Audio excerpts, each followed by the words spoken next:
جامع ترمذی میں ایک حدیث ہے، حضرت انس بن مالک جو حضور کو 10 سال تک وضو کرواتے رہے، بخاری مسلم میں ہے، ترمذی میں الفاظ ہیں، وہ کہتے ہیں یا رسول اللہ کیا اس دن آپ میری شفاعت کریں گے؟ فرمایا میں کروں گا۔ تو یا رسول اللہ مجھے اپنا پتہ بتا دیں، میں آپ کو کہاں تلاش کروں؟ انہوں نے پینشور کیتا ہے، آپ نے فرمایا تم پورے صراط پہ آ جاؤ۔ آئے ہائے، تم مجھے پورے صراط پہ دیکھ لینا، میرے امتی گزر رہے ہوں گے، میں ان کے لیے سلامتی کی دعا کر رہا ہوں۔ کہا یا رسول اللہ میں پورے صراط پہ نہ پاؤں؟ تو آپ نے فرمایا کہ پھر تم میزان عمل پہ آ جاؤ، جہاں لوگوں کے نامہ اعمال تولے جا رہے۔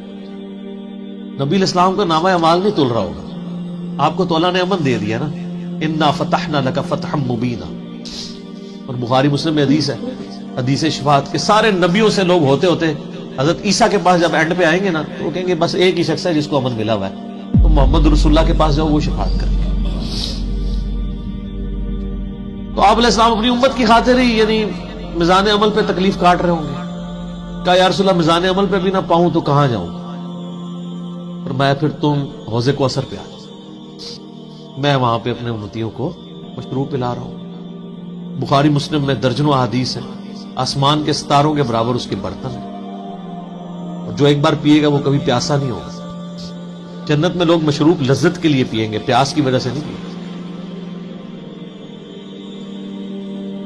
ان کا یا رسول اللہ اگر آپ مجھے پل صراط پہ بھی نہ ملے، میزان عمل پہ بھی نہ ملے، اور آپ صلی اللہ علیہ وآلہ وسلم حوض کوثر پہ بھی مجھے نہ ملے، تو پھر میں آپ کو کہاں تلاش کروں؟ آپ فرمایا تم مجھے تلاش کرنا، میں ان تین میں سے کسی ایک جگہ پہ ہوں۔ تو بخاری مسلم میں پھر یہ بھی آتا ہے کہ میرے حوض کوثر پہ کچھ لوگ لائے جائیں گے، میں کہوں گا اصحابی اصحابی، یہ میرے ساتھی ہیں۔ مجھے بتایا جائے گا کہ آپ کے بعد یہ دین سے الٹے قدم پھر گئے تھے، انہوں نے دین میں بدعتیں جاری کر دی۔ آپ فرماتے ہیں میں کہوں گا سحقا سحقا لمن غیر بعدی، تو دور کر دو مجھ سے، میرا ان سے کوئی تعلق نہیں۔ بخاری مسلم میں الفاظ ہیں، عبداللہ ابن ابی ملیکہ جب یہ حدیث بیان کرتے تھے تو کہتے تھے اے اللہ ہم تیری پناہ میں آتے ہیں اس چیز سے کہ تیرے نبی کے وفات کے بعد ان کے دین سے الٹے قدم پھر گئے۔ یہ وہی لوگ ہیں جو حضور کی وفات کے بعد مرتد ہو گئے تھے، مسلمہ کذاب کے ساتھ مل گئے، منکرین زکوٰۃ میں شامل ہو گئے، سیدنا ابوبکر کے خلاف کھڑے ہو گئے۔ اور یہ صرف قانوناً صحابہ کے بارے میں صرف یہ حدیث نہیں ہے، عام امتیوں کے بارے میں الگ سے حدیثیں ہیں بخاری مسلم۔ یہ نہ سمجھیں گے پچھلے لوگوں کے لیے، قیامت تک کے لیے جن لوگوں نے دین میں بدعتیں جاری کی ان کے لیے حدیثیں ہیں، اس میں امتی امتی کے الفاظ بھی ہیں، وہ بھی بخاری مسلم ہیں۔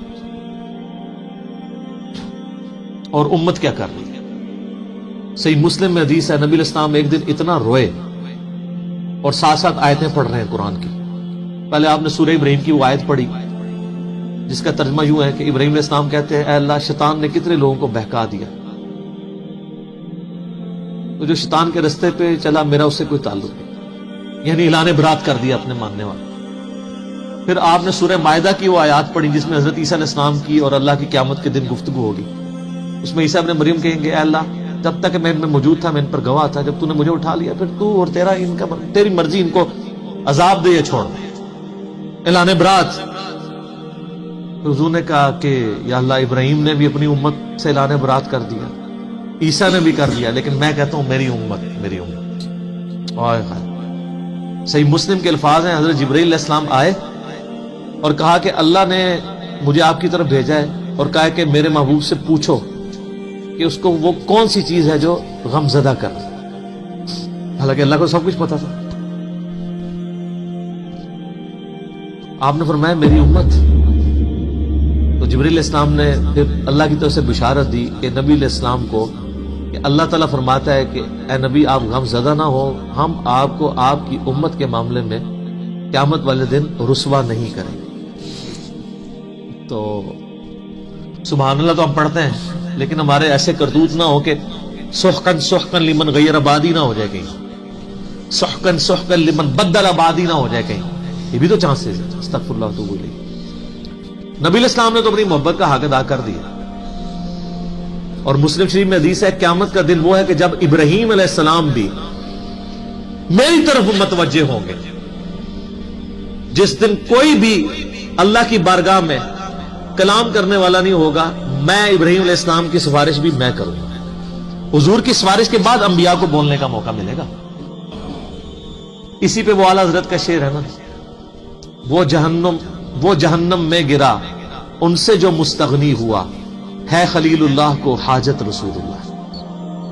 بل ہم شعر کہہ سکتے ہیں، ہم محبت کے لیے نعرے مار سکتے ہیں، لیکن نبی علیہ السلام نے جو امت کو تعلیمات دی تھیں حجۃ الوداع کے موقع پر، غدیر خم کے موقع کے اوپر، امت نے کسی ایک وصیت کا بھی پاس نہیں.